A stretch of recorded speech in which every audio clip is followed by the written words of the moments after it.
What's happened is two things. One is people, of course, buy into the characters and start to become friends of yours in a way because you're with them in what they do.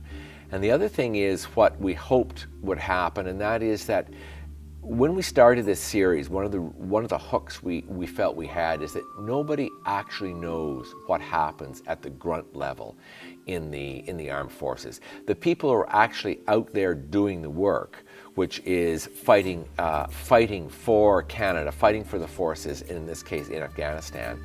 And we thought it would be of interest to people to actually get down in there and do stories at that level with those characters. And that's exactly what has happened, as we predicted. People are fascinated by this. What they get in the news gives them no real sense of the day-to-day, moment-to-moment operation, and that's really one of the main points of the series. Some of the comments that we get on the CBC, I guess, website or blog that get sent to us are pretty funny. There's some complaints about the bad words that are said in it, but generally people are loving it. And I think a lot of people in the military are really loving it. That's what I've been hearing. They're really loving Pat, anyway.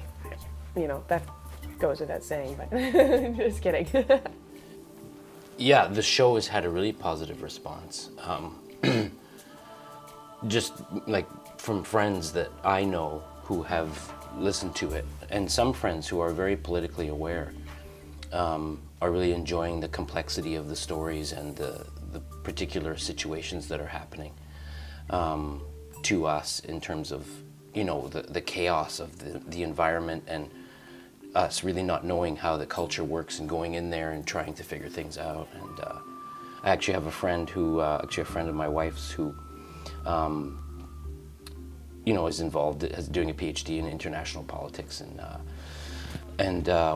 has been totally hooked and missed some earlier episodes, so wanted to borrow some of the copies that I have to watch the whole thing, and is really enjoying it.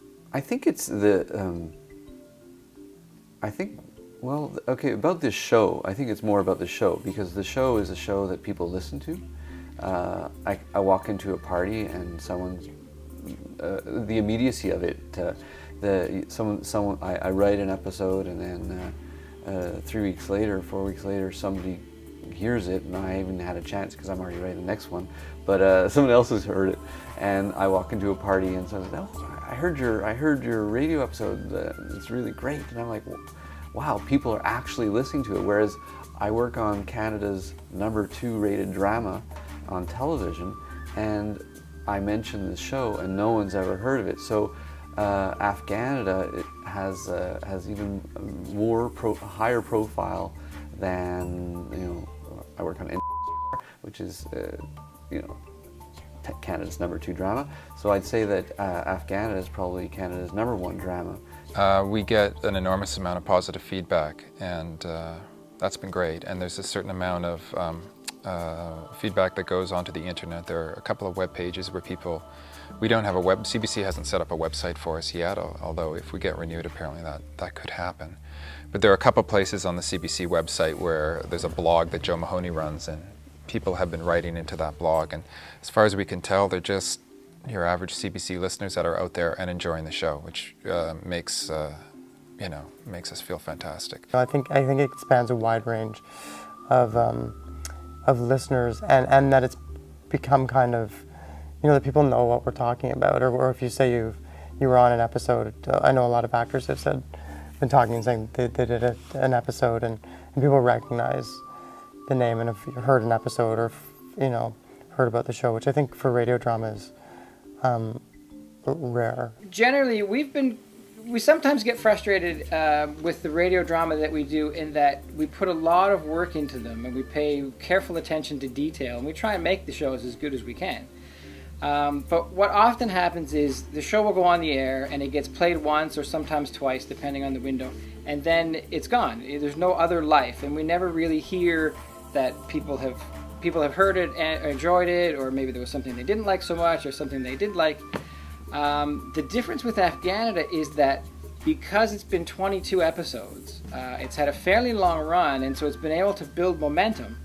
And the fact that the show is so good we're really starting to hear, from my experience for the first time, a lot of feedback from listeners who've listened to it, and people who say, oh, my friends listen to it all the time, and my relatives listen to it, and internally even people have said, oh, I heard that show and it sounds really good. And we don't often get that kind of feedback from our shows. We sort of get frustrated sometimes. We feel like we toil in obscurity a little bit.